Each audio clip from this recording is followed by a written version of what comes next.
Hi అండి. Welcome to study with tricks. ఈ రోజు మనం daily current affairs MCQ series తో భాగంగా 7th నవంబర్ కరెంట్ అఫైర్స్ ని డిస్కస్ చేయబోతున్నాం. According to the UNEP's Adoption Gap Report 2025, what is the estimated annual climate adoption finance need for developing nations by 2035?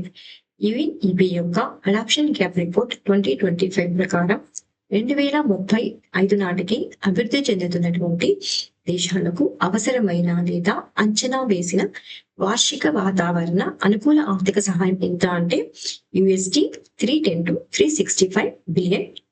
అంటే ఈ మధ్యలో అవసరం ఉండవచ్చని అంచనా వేసింది. ఎవరు అంచనా వేశారు అంటే యుఎన్ఈపి యొక్క adoption gap report.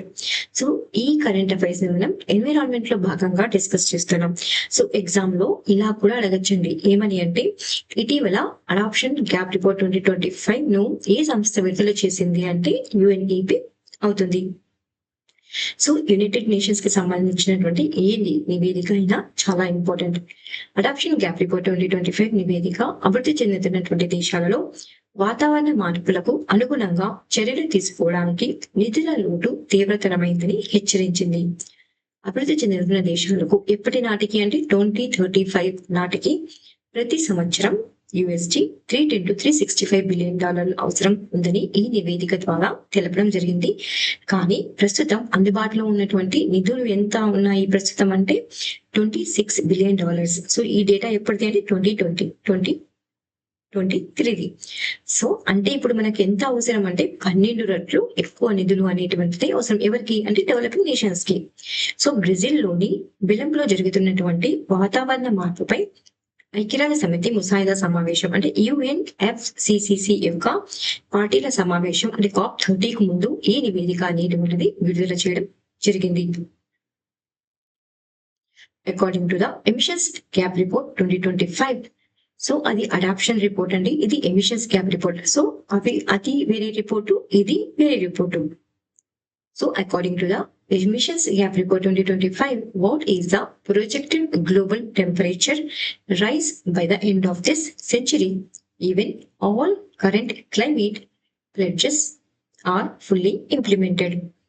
Emissions gap report 2025 ప్రకారం అన్ని దేశాలు తమ ప్రస్తుత వాగ్దానాలు లేదా ప్రతిజ్ఞల్ని పూర్తిగా అమలు చేసిన ఈ శతాబ్దం చివరి నాటికి ప్రపంచ ఉష్ణోగ్రత ఎంత పెరుగుతుందని అంచనా వేసింది అంటే 2.3 to 2.5 degree Celsius. So emissions gap report 2025 ప్రకారం దేశాలు తమ తాజా NDCs అంటే నేషనల్లీ డిటర్మైన్డ్ కాంట్రిబ్యూషన్స్ ను పూర్తిగా అమలు చేసిన ఈ శతాబ్దం నాటికి చివరికి ప్రపంచ ఉష్ణోగ్రత అనేటువంటిది ఎంత పెరుగుతుందని అంచనా వేశారు అంటే 2.3 సెల్సియస్ నుండి 2.5 సెల్సియస్ వరకు పెరుగుతుందని అంచనా వేశారు. దేని ద్వారా అంచనా వేశారు అంటే ఎమిషన్ గ్యాప్ రిపోర్ట్ ద్వారా అంచనా వేయడం జరిగింది. అయితే ఇది ప్యారిస్ ఒప్పందం లక్ష్యమైనటువంటి 2 డిగ్రీ సెల్సియస్ కంటే తక్కువ మరియు 1.5 డిగ్రీ సెల్సియస్ కి పరిమితం చేయాలనేటువంటి లక్ష్యాన్ని మించిపోయింది. ప్రపంచ ఉద్గారాలలో 63% కవర్ చేసేటువంటి 60 దేశాలు మాత్రమే 2035 కోసం కొత్త ఎన్డీసీ అంటే నేషనల్లీ డిటర్మైన్డ్ కాంట్రిబ్యూషన్లను సమర్పించాయి. 1.5 డిగ్రీ సెల్సియస్ లక్ష్యాన్ని సాధించాలంటే ఎప్పటి నాటికి అంటే 2035 నాటికి ఉద్గారాలు ఎంత పర్సెంట్ తగ్గించాలి అంటే 55% ని తగ్గించాలి.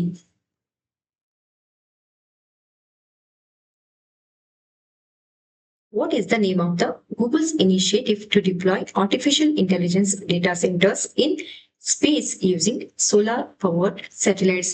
సౌరశక్తితో నడిచే ఉపగ్రహాల ద్వారా ఆర్టిఫిషియల్ ఇంటెలిజెన్స్ డేటా సెంటర్లను అంతరిక్షంలో ఏర్పాటు చేయడానికి గూగుల్ ప్రారంభించిన కార్యక్రమం పేరు ఏమిటి అంటే project sun catcher. So exam లో ఇలా కూడా అడగచ్చండి. ప్రాజెక్ట్ సన్ క్యాచర్ ను ఏ సంస్థ ప్రారంభించింది అని అడగచ్చు మాట. ఏ సంస్థ అంటే గూగుల్.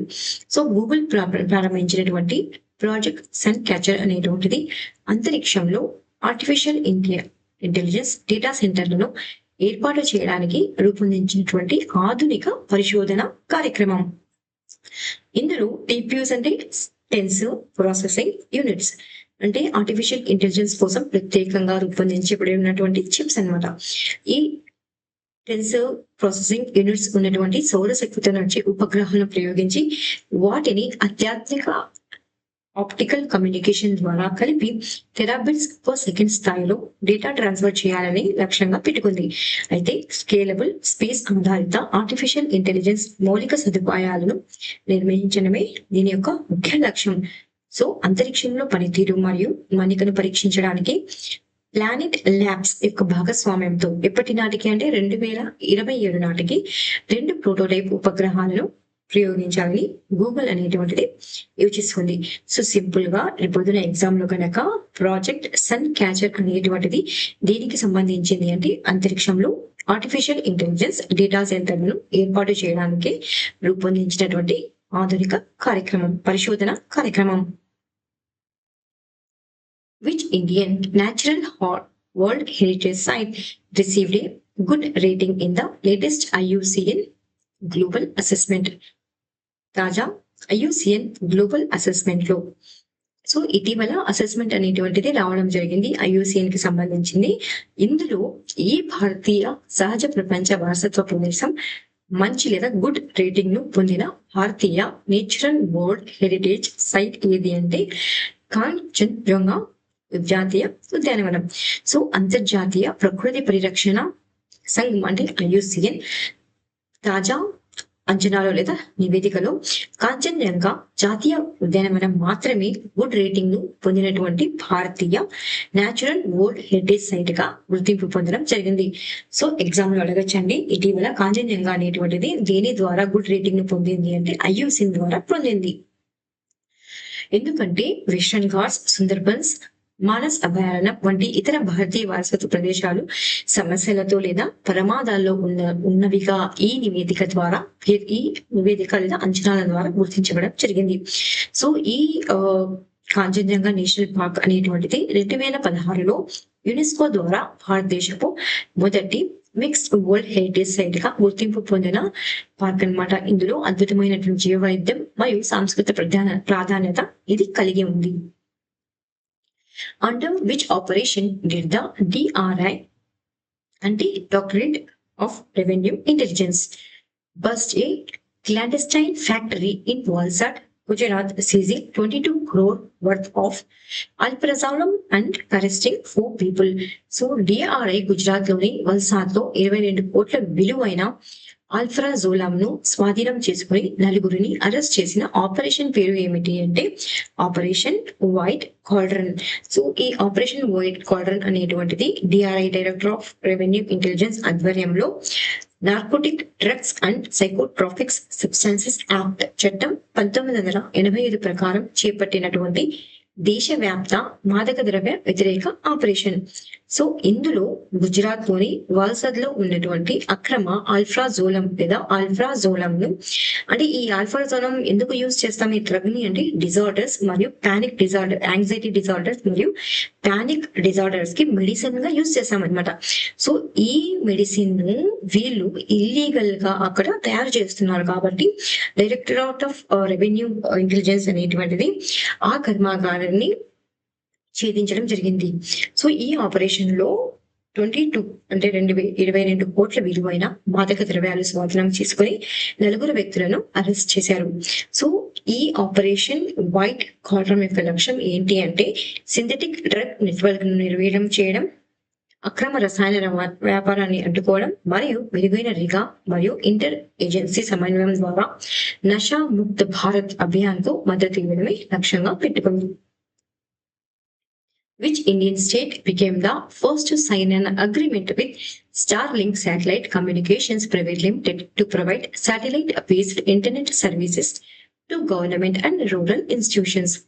ప్రభుత్వ మరియు గ్రామీణ సంస్థలకు ఉపగ్రహ ఆధారిత ఇంటర్నెట్ సేవలను అందించడానికి star link satellite communications private limited తో ఒప్పందం కుదుర్చుకున్న మొదటి భారతీయ రాష్ట్రం ఇది అంటే మహారాష్ట్ర చాలా ఇంపార్టెంట్ ఇది, ఎందుకంటే భారతదేశంలో మొదటి రాష్ట్రం అన్నమాట ఇలాంటి సర్వీసెస్ ను తీసుకుపోతుంది. ఎవరితో అంటే Starlink satellite communication private limited తో. ఈ Starlink satellite communication private limited అనేటువంటిది స్పేస్ ఎక్స్ యొక్క అనుబంధ సంస్థ. సో ఇది స్టార్లింక్ శాటిలైట్ కమ్యూనికేషన్స్ అనేటువంటిది మహారాష్ట్ర ప్రభుత్వంతో ఒప్పందం కుదుర్చుకున్నటువంటి మొదటి భారతీయ రాష్ట్రం. ఈ ఒప్పందం ద్వారా మహారాష్ట్ర ప్రభుత్వ సంస్థలు పల్లె ప్రాంతాల్లోని పాఠశాలలు, ఆరోగ్య కేంద్రాలు మరియు వంటి వాటికి ఉపగ్రహ ఆధారిత హై స్పీడ్ ఇంటర్నెట్ సేవలను అందించనున్నారు. దీని యొక్క లక్ష్యం ఏంటి అంటే డిజిటల్ సమావేశాన్ని ప్రోత్సహించడం, ఆన్లైన్ విద్య, టెలిమెడిసిన్, ఈ గవర్నెన్స్ వంటి సేవలను అందుబాటులోనికి తీసుకురావడం. సో ఈ స్టార్లింగ్ యొక్క ఉపగ్రహాలు సుమారుగా 550 కిలోమీటర్ల ఎత్తులో కక్షలో తిరుగుతూ ఉంటాయి. ఇవి ఆప్టికల్ ఇంటర్ శాటిలైట్ లింక్స్ ద్వారా పరస్పరం కమ్యూనికేట్ చేస్తూ 25 మిల్లీ సెకండ్ల లేటెన్సీతో వేగవంతమైనటువంటి డేటా ట్రాన్స్ఫర్ చేయగలవు. అంతేకాకుండా గ్రామీణ ప్రాంతాల్లో కూడా real time streaming, gaming, video conference వంటి సేవలకు అనుకూలంగా ఉంటుంది.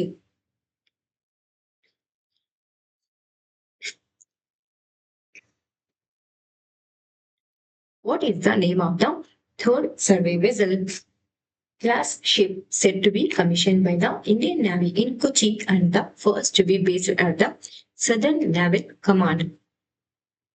భారత నౌకాదళం కొచ్చిలో ప్రారంభించబోయే సర్వే వెజల్ తరగతికి చెందినటువంటి మూడవ నౌక పేరు ఏమిటి? ఇది సదర్న్ వెజల్ నావల్ కమాండ్ వద్ద ఆధారితమయ్యేటువంటి మొదటి నౌక కూడా. దాని పేరు ఏంటి అంటే ఐఎన్ఎస్ ఇక్షక్. ఐఎన్ఎస్ ఇక్షక్ అనేటువంటిది సర్వే వెసల్ తరగతికి చెందినటువంటి మూడవ నౌక. ఇది భారత నౌకాదళం ద్వారా ఎక్కడ అంటే కొచ్చిలో ప్రారంభించబడుతుంది. ఇది సదరన్ నావల్ కమాండ్ వద్ద ఆధారమయ్యేటువంటి మొదటి SVL క్లాస్ నౌక కూడా. సో దీన్ని ఎవరు నిర్మించారు అంటే కోల్కతాలోని garden reach ship builders and engineers limited ద్వారా 80% కంటే ఎక్కువగా స్వదేశీ తో ఇది నిర్మించబడింది. చాలా ఇంపార్టెంట్ అండి. ఇది ముఖ్యంగా ఏంటి అంటే ఓడరేవులు, నౌకాశ్రయాలు మరియు నావిగేషనల్ ఛానళ్ల మ్యాపింగ్ తో సహా హైడ్రోగ్రాఫిక్ మరియు ఓషనోగ్రాఫిక్ సర్వేల కోసం రూపొందించబడింది. ఇది ఆత్మనిర్భర్ భారత్ మరియు బ్లూ ఎకానమీ లక్ష్యాలకు అనుగుణంగా ఉంటుంది. So last time APSC group 1 prelims లో అడిగారండి, ఒక నావెల్ గురించి ఇచ్చి అది ఎక్కడ కమిషన్ అయ్యింది అని అడిగారు అనమాట. సో ఇలాంటి క్వశ్చన్ అనేటువంటిది ఇంపార్టెంట్. ఎక్కడ కమిషన్ అవుతున్నాయి, ఎక్కడ డీకమిషన్ అవుతున్నాయి, అదే విధంగా వాటిని ఎవరు నిర్మించారు అనేటువంటివి ఇంపార్టెంట్ అవుతాయి. What is the name of the gravitational wave event detected from a black hole merger 1.3 billion light years away, known for its exceptionally clear signal? 1.3 billion కాంతి సంవత్సరాల దూరంలో ఉన్న కృష్ణబిలం లేదా బ్లాక్ హోల్ విలీనం నుండి కనుగొనబడిన గురుత్వాకర్షణ తరగతి సంఘటన పేరు ఏమిటి అంటే GW250114. సో ఈ నంబర్ ఇచ్చి ఇదేమిటి అని అడగచ్చు అనమాట. ఇలా కాకుండా ఇటీవల కనుగొనబడిన గ్రావిటేషనల్ వేవ్ సంకేతం యొక్క నంబర్ ఏంది అని కూడా క్వశ్చన్ అడగచ్చు. సో క్వశ్చన్ అనేటువంటిది ఎలాగైనా అడగడానికి ఆస్కారం ఉంది, కానీ మీరు మాత్రం ఆన్సర్ చేయడానికి రెడీగా ఉండాలి. సో ఈ GW250114 అనేటువంటిది ఇప్పటి వరకు నమోదు చేసినటువంటి అత్యంత స్పష్టమైన గ్రావిటేషనల్ వేవ్ సంకేతం. ఇది సూర్యుడి ద్రవ్యరాశి కంటే దాదాపుగా 30 రెట్లు ఎక్కువగా ఉన్నటువంటి 2 బ్లాక్ హోల్స్ విలీనమవడం ద్వారా ఏర్పడుతుంది. ఇంపార్టెంట్ ఇది. దేని ద్వారా ఏర్పడుతుంది? ఇది 2 బ్లాక్ హోల్స్ విలీనమవడం ద్వారా ఏర్పడుతుంది. ఈ సంఘటన అనేటువంటిది 1.3 బిలియన్ లైట్ సంవత్సరాల దూరంలో ఉంది. సో దీన్ని ఎవరు అబ్జర్వ్ చేశారంటే లిగో అమెరికా, వర్కో ఇటలీ మరియు కగ్రా జపాన్ అబ్జర్వేటరీస్ అనేటువంటివి లేజర్ ఇంట్రోఫెరోమెట్రీ సాంకేతిక ద్వారా గుర్తించడం జరిగింది. What is the name of the tri service exercise held in Mechuka, Arunachal Pradesh by the eastern command? Eastern command Mechuka, Arunachal Pradesh లో నిర్వహించిన సైనిక వ్యాయామం పేరు ఏమిటి అంటే పూర్వీ ప్రచండ్ పహార్. పూర్వీ ప్రచండ్ ప్రహార్ అనేటువంటిది భారత సాయుధ దళాల ఎవరి ఆధ్వర్యంలో అంటే ఈస్టర్న్ కమాండ్ ఆధ్వర్యంలో ఎక్కడ అంటే అరుణాచల్ ప్రదేశ్ లోని మెజుకా లైన్ ఆఫ్ యాక్చువల్ కంట్రోల్ సమీపంలో నిర్వహించినటువంటి సైనిక విన్యాసం. ఇందులో భారత ఆర్మీ, నేవీ, ఎయిర్ ఫోర్స్ పాల్గొంటాయి. అదేవిధంగా భైరవ్ బెటాలియన్లు, అశ్ని ప్లాటూన్లు, దివ్యాస్త్ర ఆర్టిలరీలు వంటి ప్రత్యేక యూనిట్లు కూడా పాల్గొంటాయి. ఈ వ్యాయామం అనేటువంటిది భూభాగం, గగనతలంలో, సముద్ర ప్రాంతాల్లో సమన్వయాన్ని మెరుగుపరచడం, యుద్ధ వ్యూహాలను పరీక్షించడం మరియు అత్యున్నత ఎత్తు ప్రాంతాల్లో యుద్ధ ప్రతిస్పందన సామర్థ్యాన్ని పెంపొందించడం లక్ష్యంగా ఉంది. సో అంతేకాకుండా ఇందులో సేఫ్ అండ్ రైజ్ మోడల్ ప్రకారం లైట్ కంపాక్ట్ ఫార్మేషన్లు, ఏఐ ఆధారిత ఐఎస్ఆర్ సిస్టంలు, యుఏవిస్ మరియు ప్రెసిషన్ స్ట్రైక్ ఆయుధాలు వినియోగించబడ్డాయి. ఇవి బాలా ప్రహార్ మరియు పూర్వీ ప్రహార్ వంటి గత వ్యాయామాల కొనసాగింపుగా నిర్వహించబడుతుంది. సో సింపుల్ గా పూర్వీ ప్రచండ్ ప్రహార్ అనేటువంటిది అరుణాచల్ ప్రదేశ్ లో నిర్వహించబడింది. ఇది ఒక సైనిక విన్యాసం. Who received the 2025 World Leader for Peace and Security Award from Boston Global Forum and Artificial Intelligence World Society? Boston global forum మరియు ఆర్టిఫిషియల్ ఇంటెలిజెన్స్ వరల్డ్ సొసైటీ నుండి 2025 world leader for piece and security award అందుకున్న వ్యక్తి ఎవరు అంటే గురుదేవ్ శ్రీ రవిశంకర్ గారు. ఎప్పుడు అంటే ఈ నవంబర్ లోనే. ఈయన ఎవరు? శ్రీ రవిశంకర్ గారు ఆర్ట్ ఆఫ్ లివింగ్ ఫౌండేషన్ యొక్క స్థాపకుడు. వీరికి బోస్టన్ గ్లోబల్ ఫోరం మరియు వరల్డ్ సొసైటీ సంస్థలు కలిసి 2025 world leader for piece and security award అనేటువంటిది ప్రదానం చేశాయి. ఈ అవార్డు అమెరికాలోని హార్వర్డ్ యూనివర్సిటీలో జరిగినటువంటి కార్యక్రమంలో అందజేయబడింది. ఇది 2015 నుండి 2025 మధ్య 10వ వార్షికోత్సవం సందర్భంగా ఇచ్చినటువంటి గౌరవంగా చెప్పబడింది. ఆయన ప్రపంచంలో శాంతి, సామరస్యం, మానవతా సేవలలో చేసినటువంటి విశేష కృషికి గుర్తింపుగాను ఈ అవార్డును అందించారు. Which Indian cooperative was ranked number 1 in the world in the 2025 ICA World Cooperative Monitor List? ICA అంటే International Cooperative Alliance. So ICA World Cooperative Monitor based on GDP per capita performance. తలసరి GDP పనితీరు ఆధారంగా 2025 ICA world cooperative మానిటర్లలో ప్రపంచంలో number 1 స్థానంలో నిలిచిన భారతీయ సహకార సంస్థ ఏది అంటే GCMMF అమూల్. సో అమూల్ సంస్థ తెలుసు కదా మీకు, మీరు పిక్లోగా చూడొచ్చండి. సో నవంబర్ లో అమూల్ బ్రాండ్ పేరుతో పాల ఉత్పత్తులను మార్కెటింగ్ చేసేటువంటి Gujarat cooperative milk marketing federation limited ICA international cooperative alliance world cooperative monitor 2025 లో దీని ఆధారంగా అంటే జీడిపి పర్ క్యాపిటా పనితీరు ఆధారంగా ప్రపంచంలోనే నంబర్ 1 కాబట్టి ఇంపార్టెంట్ ఇది. ప్రపంచంలోనే నంబర్ 1 సహకార సంస్థగా గుర్తించబడింది. ఈ గౌరవాన్ని దోహా ఖతర్ లో జరిగినటువంటి ICA cooperative mile stones 50 conference CM 50 conference ప్రకటించారు. ఇది సహకార పాలన, గ్రామీణ అభివృద్ధి, సమగ్ర వృద్ధిలో అమూల్ చేసిన విశేష పూర్తిగా గుర్తింపుగా లభించింది. ఈ ర్యాంకింగ్ ను ఇంటర్నేషనల్ కోఆపరేటివ్ అలయన్స్ మరియు రిస్క్ సంయుక్తంగా రూపొందించాయి. ఎవరెవరికి లభించింది అంటే అమూల్ కి లభించింది, అదేవిధంగా ఇఫ్కో కూడా లభించింది. సో ఇవి one liner questions. In November 2025 India and Denmark have launched the Indo-Danish business council to enhance bilateral ties through innovation, investment and sustainable development in Copenhagen, Denmark. The council was launched by Manish Prabhat, Ambassador of India to Denmark, commemorating 75 years of diplomatic relations between India and Denmark. అంటే November 2025 అంటే ఈ నెలలోనే ఏ దేశాల మధ్య అంటే భారతదేశం మరియు Denmark లోని కోపెన్హాగన్ లో ఆవిష్కరణ, పెట్టుబడి మరియు స్థిరమైన అభివృద్ధి ద్వారా ద్వైపాక్షిక సంబంధాలను పెంపొందించడానికి ఇండో డానిష్ బిజినెస్ కౌన్సిల్ ప్రారంభించడం జరిగింది. సో భారతదేశం మరియు డెన్మార్క్ మధ్య ఎన్ని సంవత్సరాలు కంప్లీట్ చేసుకున్నారండి? 75 years. సో 75 75 సంవత్సరాల దౌత్య సంబంధాలను డిప్లొమాటిక్ రిలేషన్స్ కంప్లీట్ చేసుకుని అనమాట గుర్తు చేసుకుంటూ డెన్మార్క్ లో భారత రాయబారి మనీష్ ప్రభాత్ ఈ కౌన్సిల్ ను ప్రారంభించారు. ఈ కౌన్సిల్ అంటే Indo Danish business council. The government of India observes Janjatiya Gaurav Varsh Pakhwada from November 1st to November 15th, 2025 with an aim to honor India's rich heritage, culture and contributions. The fortnight-long celebrations was part of the year-long Janjatiya Gaurav Varsh, marking the 150th birth anniversary of tribal freedom fighter Bhagwan Birsa Munda, which falls on 15th November 2025. So, ఈ news అంతా పిఏబిలో ఉందండి, కాబట్టి చాలా important. Exams కి PAB news అనేటువంటిది important.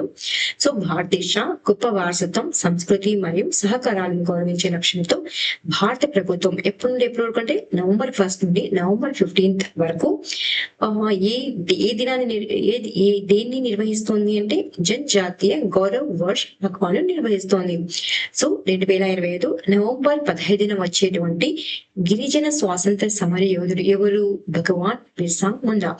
ఎన్నవ జయంతి అంటే 150వ జయంతిని పురస్కరించుకుని ఏడాది పొరుగున జరిగేటటువంటి జనజాతీయ గౌరవ్ వర్ష్ లో భాగంగా ఈ పక్షంలో వేడుక అనేటువంటిది నిర్వహించింది.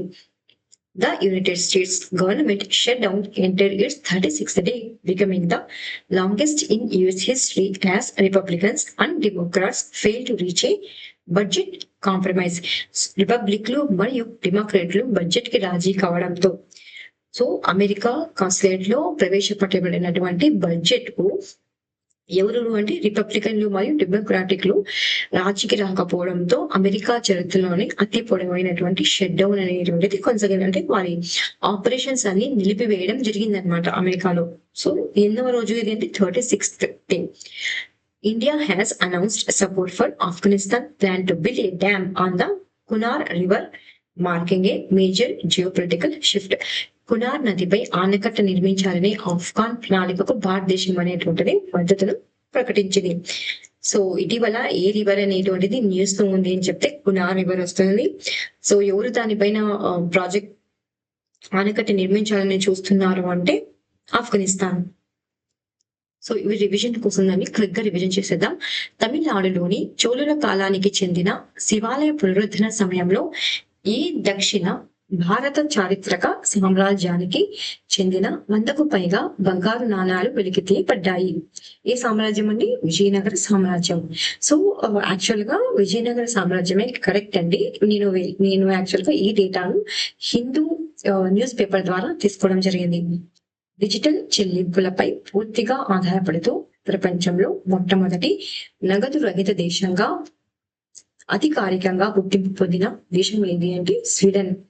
2025 నవంబర్ 4 నుండి 6 మధ్య జరిగిన 2వ ప్రపంచ సామాజిక అభివృద్ధి శిఖరాగ్ర సమావేశంలో ఈ దేశం ఆతిథ్యం ఇచ్చింది. ఇందులో కేంద్ర మంత్రి డాక్టర్ మన్సుఖ్ మాండవ్య ఆ దేశానికి ప్రాతినిధ్యం వహించారు అంటే ఖతార్. ఇటీవల వసైలోని తుంగరేశ్వర్ వన్యప్రాణ అభయారణ్యంలో ఫోటో తీసిన భారతదేశంలో కనిపించే అత్యంత చిన్న మరియు సంకోచ భావం కలిగిన అరుదైన జంతువు ఏది అంటే ఇండియన్ మౌస్ జింక. నవంబర్ 7, 2025 కార్యకలాపాలు ప్రారంభించిన నాసా మరియు ఇస్రో సంయుక్తంగా అభివృద్ధి చేసిన మొట్టమొదటి భూ పరిశీలన ఉపగ్రహం అంటే ఎర్త్ అబ్జర్వేషన్ శాటిలైట్ పేరు ఏమిటి అంటే నిసార్. క్యూఎస్ ఆసియా విశ్వవిద్యాలయ ర్యాంకింగ్స్ 2026 లో భారతీయ విశ్వవిద్యాలయాల్లో అత్యుత్తమ స్థానం పొందిన సంస్థ ఏది అంటే ఐఐటి ఢిల్లీ. యునెస్కో గుర్తింపు పొందిన ముసుగు నృత్యాలు, రామాయణ పారాయణాలు మరియు కలిగినటువంటి ఉత్తరాఖండ్ కు చెందిన ఈ సాంప్రదాయ ఉత్సవం ఇటీవల భారత రాష్ట్రపతికి ముసుగు అందించడంతో ప్రాధాన్యత పొందింది అంటే రమ్మన్ ఉత్సవం. ఛత్తీస్గఢ్ నుండి భారతదేశం మొదటిసారిగా 12 మెట్రిక్ టన్నుల ఫోర్టిఫైడ్ రైస్ కర్నల్ ను ఎగుమతి చేసిన దేశం ఏది అంటే కోస్టరీకా. 2025 ESTIC emerging science and technology innovation conclave కార్యక్రమంలో భారత ప్రధాని అధిక ప్రామాణిత, అధిక ప్రభావిత పరిశోధన మరియు ఆవిష్కరణలో ప్రైవేటు రంగ పెట్టుబడులను ప్రోత్సహించేందుకు ప్రారంభించిన ప్రధాన కార్యక్రమం పేరు ఏమిటి అంటే RDI స్కీమ్ ఫండ్. 2025 నవంబర్లో యువ ఆవిష్కర్తలకు మద్దతు ఇవ్వడానికి చండీగఢ్ యూనివర్సిటీ ఉత్తరప్రదేశ్ ప్రారంభించిన యూనివర్సిటీ ఆధ్వర్యంలోని లాంచ్ ప్యాడ్ పేరు ఏంటంటే క్యాంపస్ ట్యాంక్. సో ఇవి అండి ఇవాళ current affairs. Please like, share and subscribe. Thank you so much for watching study with tricks.